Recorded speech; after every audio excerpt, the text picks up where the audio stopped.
छत्तीसगढ़ में सस्ती होगी शराब, फेवरेट ब्रांड भी मिलेंगे। FL10 लाइसेंस खत्म, इसी की वजह से हो पाया 2200 करोड़ का स्कैम।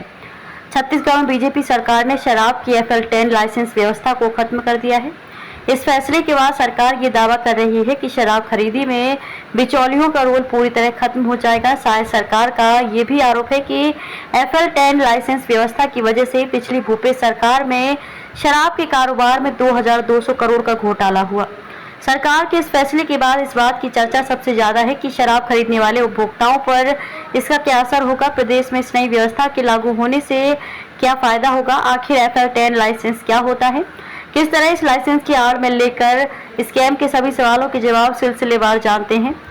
चलिए समझते हैं कि आखिर FL10 लाइसेंस क्या है। FL10 का फुल फॉर्म है फॉरेन लिकर 10। इस लाइसेंस को छत्तीसगढ़ में विदेशी शराब की खरीदी के लिए राज्य सरकार ने ही जारी किया था। जिन कंपनियों को ये लाइसेंस मिला है वे मैन्युफैक्चरर्स यानी निर्माताओं से शराब लेकर सरकार को सप्लाई करते थे। इन्हें थर्ड पार्टी भी कह सकते हैं। खरीदी के अलावा भंडारण और ट्रांसपोर्टेशन का काम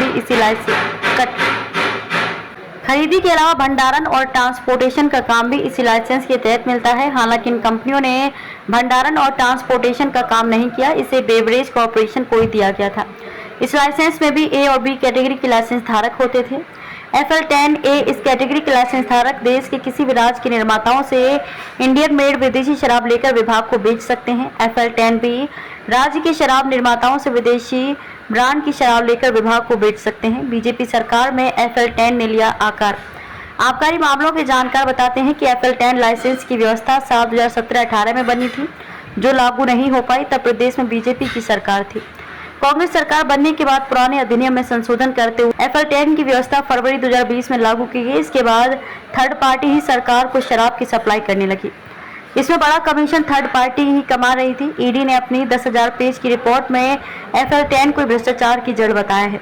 इस व्यवस्था से पहले बाजार से शराब खरीदने की जिम्मेदारी बेवरेज कॉर्पोरेशन ऑफ छत्तीसगढ़ के पास थी। मार्च 2020 में से छीनकर सारे अधिकार 3 प्राइवेट संस्थाओं को दे दिए गए। जानकारी के मुताबिक इस समय कुल 28 कंपनियों ने टेंडर भरा था, जिनमें 8 शॉर्ट लिस्टेड की गई, लेकिन टेंडर 3 को ही मिला। इन तीनों कंपनियों के पास कोई पुराना अनुभव नहीं था। फरवरी 2020 में ही ये कंपनियां बनी और मार्च 2020 में इन्हें करोड़ों का कॉन्ट्रैक्ट भी मिल गया। इन तीनों कंपनियों के मालिकों को लिकर स्कैम के मास्टरमाइंड अनवर ढेबर का करीबी बताया गया है। दूसरे राज्यों से छत्तीसगढ़ आते ही कई गुना महंगी हो जाती थी शराब। दरअसल मल्टीनेशनल फॉरेन लिकर्स की कंपनियों का बड़ा बाजार है, साथ ही उनकी डिमांड भी ज़्यादा होती है। इनकी मैन्युफैक्चरिंग के बाद जल्द ही खराब होने का डर नहीं होता, इसलिए बड़ी कंपनियां अपना प्रोडक्ट बेचने के लिए जल्दबाजी नहीं करती, इसके लिए वे कमीशन भी नहीं देती। ऐसे में शराब से कमाई का दूसरा रास्ता निकाला गया। निर्माता कंपनियों से सीधे खरीदी करने की बजाय थर्ड पार्टी अपॉइंट की गई, जो निर्माताओं से शराब लेकर सरकार को बेच रही थी। इसमें बिचौलिए बड़ी रकम वसूल रहे थे। आरोप है कि विभागीय मंत्री समेत आबकारी विभाग के अधिकारियों और इस सिंडिकेट के बड़े रसूखदारों के पास इसका कमीशन पहुंचता था। प्रीमियम ब्रांड की कोई शराब अगर दूसरे राज्यों में 1400 की बिकती है, तब बिचौलिए की जरिए छत्तीसगढ़ की शराब दुकानों में आते ही उसकी कीमत 2000 से 2400 रुपए तक हो जाती थी। इसका नतीजा ये हुआ कि छत्तीसगढ़ में शराब काफी महंगी बिकने लगी। इस दौरान नकली होलोग्राम और मिलावटी शराब बिकने की भी शिकायतें आई। अनवर ढेबर 10 दिन यूपी की जेल में। कारोबारी अनवर ढेबर को नकली होलोग्राम मामले में यूपी पुलिस ने मेरठ कोर्ट में पेश किया, जहां कोर्ट ने आरोपी ढेबर को 10 दिन की न्यायिक हिरासत पर जेल भेज दिया है।